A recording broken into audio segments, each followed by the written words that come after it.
There's a particular kind of silence that follows betrayal. It doesn't come all at once. It creeps in. After the phone calls stop. After the eyes won't meet yours. After the laughter you once shared becomes something you hear through locked doors, never meant for you anymore. That silence filled my apartment the night they cut me out. The company was mine, built from the ground up, a small tech firm that started with nothing but a dusty couch in my garage, 2 laptops, and a wild belief that people like us, not rich, not connected, not legacy kids, could still make something that mattered. Me, Connor, and Jason, childhood friends. We'd bled for this thing. Long nights, ramen dinners, every cent reinvested. Then came Mia, smart, relentless, sharper than all of us. She came in as our legal advisor, then became more than that. She became someone I trusted, someone I almost loved. And in the end, the knife had all 4 of their fingerprints on it. I was out of town for a conference when it happened. Jason called me 2 hours before my panel. "Emergency board meeting," he said. "Just protocol, don't worry." When I logged in, the screen was filled with familiar faces. Cold now, detached. Mia spoke first. "There have been concerns about your leadership, concerns about financial mismanagement." I laughed. It came out raw. "What finances? I haven't even pulled a salary in 8 months." Connor looked away. Jason Anderson didn't. "We've decided," he said. "A vote was taken. The majority believes it's time for you to step aside." My name was still on the paperwork, or so I thought. They had rewritten the bylaws 2 weeks prior, quietly, legally. Mia made sure of it. My stake diluted, my rights revoked. I was done. The call ended. No one said goodbye. I stared at the blank screen for hours. The rest of the conference blurred into noise. People shook my hand, asked questions, but my mind was somewhere else.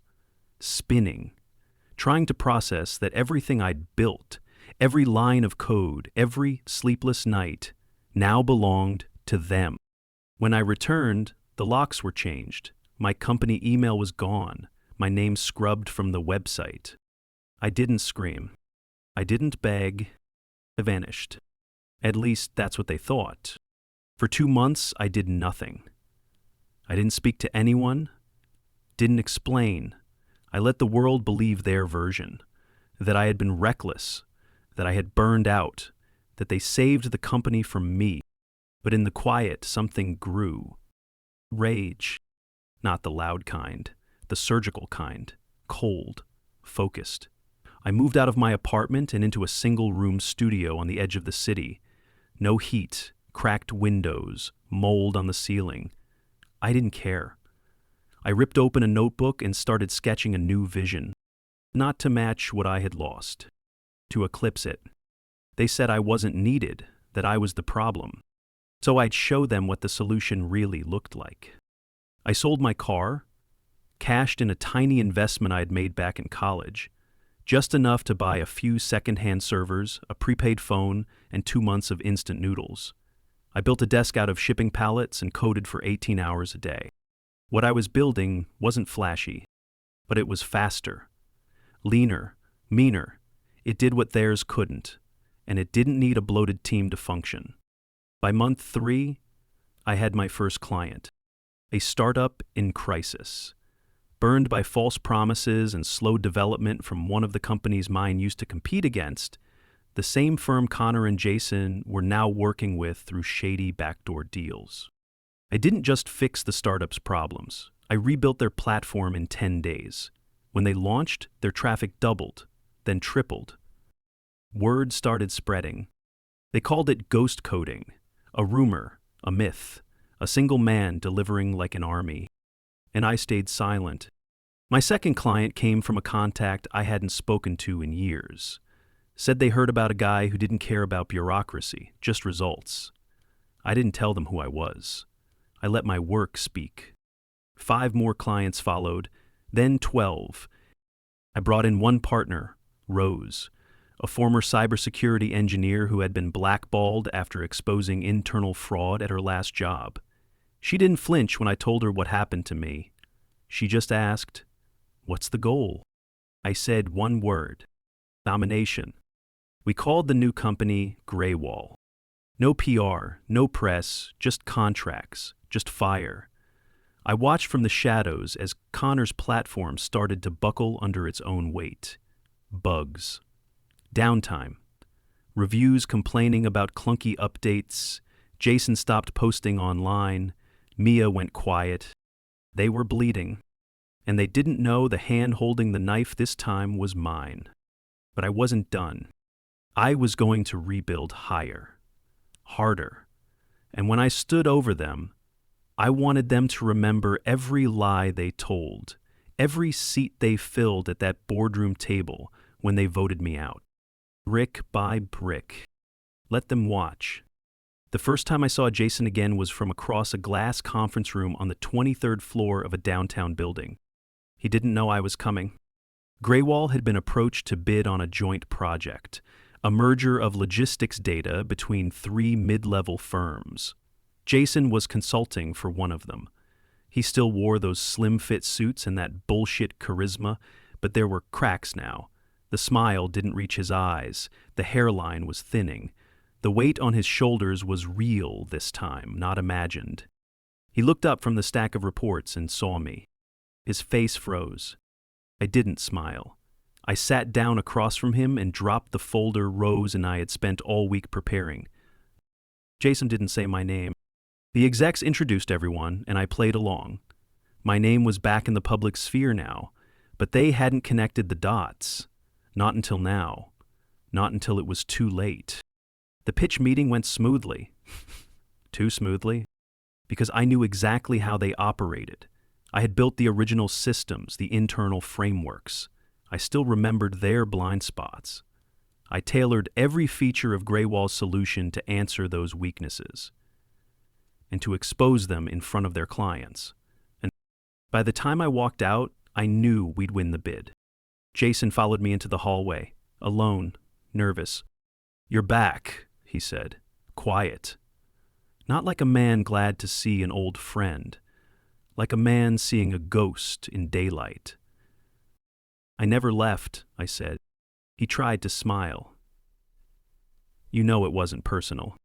I stepped closer. "You stabbed me in the back while shaking my hand." His mouth opened, nothing came out. "You've had your time," I said. "Now it's mine." I turned and left him standing there, small and silent under corporate lights. Back at Graywall, things were accelerating. Our client list had tripled. Rose brought in 2 more devs.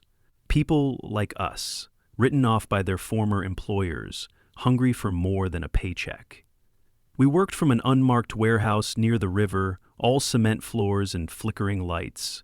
No ping-pong tables, no bean bags, just power and intent. We didn't chase investors, they came to us. We didn't pitch, we delivered. Our tools made systems run faster, lighter, cheaper. We exposed bloat in every company that hired us, and one by one they started cutting ties with the very firms Jason and Connor had wormed into. Then came the fire. A former contractor from my old company leaked internal messages to a journalist. Screenshots. Conversations between Connor and Mia. Plans to cut me out long before that emergency meeting. Jokes about how gullible I was. A spreadsheet showing how they shifted profits into side accounts under Mia's legal shield. It hit the news like a hammer. Betrayal? Embezzlement? A man ousted by friends now thriving in secret? They tried to spin it. Claimed I had doctored the screenshots, that it was a smear campaign. But the contractor stood by it. Backed by timestamps, emails, call logs. It was undeniable. And for the first time, the world turned against them. Their clients fled. One by one, investors pulled out, staff walked away in droves. I watched from my corner office as their empire turned to ash. Connor reached out, a pathetic message through a mutual contact. "Let's talk. Clear the air." I sent back 2 words. "We're good." I didn't need his apology. I didn't need Mia's lies or Jason's excuses. I had something better. A war won without screaming. A kingdom built on silence, every brick laid with precision. Then the call came from a firm bigger than any I'd worked with yet. Global Logistics. 50,000 employees, hundreds of millions on the table. They wanted Graywall to rebuild their infrastructure from scratch. It would take months, but it would put us on the map permanently. I walked into that meeting not as a man seeking approval, but as the one they had no choice but to respect. The execs shook my hand, smiled, made offers. They didn't care about the past, they cared about results. And we were the best now. At the end of the meeting, one of the junior analysts, a quiet woman named Tara, asked if I had ever worked with Connor's firm. I looked her in the eye and said yes. Didn't end well, I said. But that's why I'm here. I learned what not to be. She nodded. Nothing else needed to be said. Back at Graywall, I stared at the old notebook on my desk, the one I filled with plans after they tossed me out. I turned to the last page. All it said was one line: rebuild so they never forget who you are. I had done that, but there was still more. Not revenge. Legacy. The contract with the global logistics firm changed everything. Suddenly, we weren't the underdog anymore. We were the storm on the horizon. Every industry publication had our name in it. Every recruiter wanted our people. Clients lined up, but we didn't take them all. We only took the ones who matched our pace, who understood the blood price of speed and precision. Rose moved into a new role overseeing security architecture. Her work uncovered vulnerabilities no one even knew existed. She led a small, lethal team that swept through legacy code bases like a knife. No ego, no margin for error. We were dangerous now, and everyone knew it. But I hadn't forgotten why we started. So I went looking for the ones who had been overlooked like I was. I found Cam, a data analyst from a dead company in Portland, fired for calling out corruption. Then Jaya, a UI designer who'd been passed over 3 times for men who couldn't even wireframe. Each of them brought more fire than any polished resume ever could. And I kept building. Meanwhile, my old company was drowning. What was left of their leadership tried to rebrand. New logo, new mission statement. They brought in a fresh CEO, some clean-cut corporate lifer who didn't know the history, didn't ask questions. But it didn't matter. The damage was done. Everywhere they went, my shadow followed. Connor's name was poison now. Jason had been quietly let go. Mia was under federal investigation for financial misconduct. And still, not one of them tried to apologize. Not one tried to make it right. Good. Let them rot in silence. One afternoon, I got a message I didn't expect. From my sister, Emily. She'd always kept her distance from my work. Said, it changed me. Said, I wasn't the same once the betrayal happened. Maybe she was right. The message was short. You've won, but do you even know what to do with peace anymore? I didn't reply right away, because the truth was, I didn't know. I had spent years sharpening every edge of myself, preparing to strike. Now that I had built something stronger than what they stole, I was still standing at the gate, waiting for another war. That night, I sat in the Graywall office long after everyone left. No lights, just the hum of servers and the flicker of the city through tinted windows. I pulled out that old notebook, flipped through the pages. It was all there, the revenge, the plans, the fire, but I had outgrown it. So I tore it in half and fed it page by page into the shredder. The past was dead. What came next had to be more than vengeance. So I made a new plan. Graywall would evolve, not just code and data. We would build schools for displaced workers, offer internships to the forgotten. We would create a pipeline from the gutter to the boardroom and make sure no one got left behind because they didn't fit a mold. I called Rose and told her my idea. She didn't hesitate. Let's build that too, she said. The next 6 months were a blur. We partnered with nonprofits, created a fast-track program for underrepresented talent, published our curriculum, made it free, and the response was immediate. People started calling us not just a company, but a movement. The media tried to twist it into a redemption arc, but I didn't give them the satisfaction of the narrative they wanted. I didn't cry on camera. I didn't hand them a quote they could twist into a headline. I just kept building brick by brick.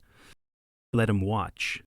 The day came when I passed by my old office building. The lights were off, empty, for lease signs in the window. I walked past without stopping, not because I didn't care, but because it no longer mattered. I had been betrayed, broken, but I rebuilt. And this time I was untouchable. The building stood hollow now. Where glass once gleamed under the morning sun, dust now coated the entrance like a thin layer of shame. I paused only once before walking on. There was nothing left there for me. No ghosts, no triumph in watching it rot. The revenge was already done. But something inside me needed to witness it. Needed to see the final nail hammered in with silence, not celebration. That Gray Wall had become more than a company. It was a force. We had moved to a new headquarters, a raw steel and concrete space near the waterfront, open ceilings and white noise hum. People flowed through its halls with fire in their eyes. We were creating more than solutions now. We were creating a new way of thinking, one where failure didn't mean exile and trust wasn't a weapon. The mentorship program took off faster than I expected. Within a year, we'd placed over 100 people. Former janitors, immigrants with advanced degrees nobody had honored, single parents who couldn't land interviews because of gaps on their resumes. We gave them more than jobs. We gave them tools and fire. And the ones who once looked down on us, they watched, helpless. Mia was indicted on 2 counts of corporate fraud. The court documents showed everything. Misappropriated funds, false statements under oath.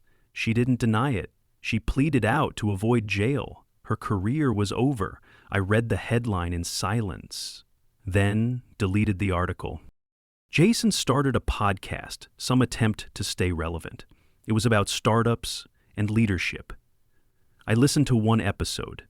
He sounded like a shadow of who he was. Flat. Fake. No edge left. He was begging for relevance in a world that had moved on without him. Connor vanished. No social media, no new companies. Last I heard, he was working as a tech consultant for a failing app in Nevada. Bitter, isolated. Exactly what he tried to make me. And still, I didn't reach out. Not because I didn't have words, but because they didn't deserve any more of mine. One evening, Rose and I stood on the rooftop of the new Gray Wall building. The sky was thick with clouds. The city below buzzed, unaware of the war that had unfolded beneath its towers. "You ever think it's over?" she asked. I looked out toward the skyline, the glowing signs, the chaos we used to fight from the shadows. "No," I said, "it doesn't end, not really, we just stop bleeding." She nodded. "You still think about them?" "Only when I need fuel," I said. She smiled at that. The kind of smile that doesn't come from winning. The kind that comes from knowing you built something real in the place where they tried to bury you. A few weeks later, I was invited to speak at a tech conference, the same one I had attended years ago, the same one where I had been quietly erased. This time, I walked onto the stage to a packed auditorium, no longer anonymous. I didn't bring slides. I told them about betrayal, about being erased by people who claim to love you, about how pain doesn't kill you, it molds you, refines you. I told them about silence, and rebuilding, and rising. When I was done, there was no applause, just a standing room of people who saw themselves in what I had lived through. Afterward, a young man approached me, nervous, eyes burning with something I recognized instantly. "They stole my app," he said. "My team, everything. I don't know what to do." I put a hand on his shoulder. Start with what they didn't take, I said. You. He stared at me like that was something no one had ever said before. And maybe it was.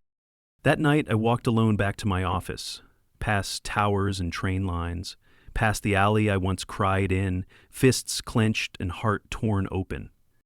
I wasn't that man anymore. They said the betrayal would break me. I said let them watch me rebuild. And I did. And now, I don't scream.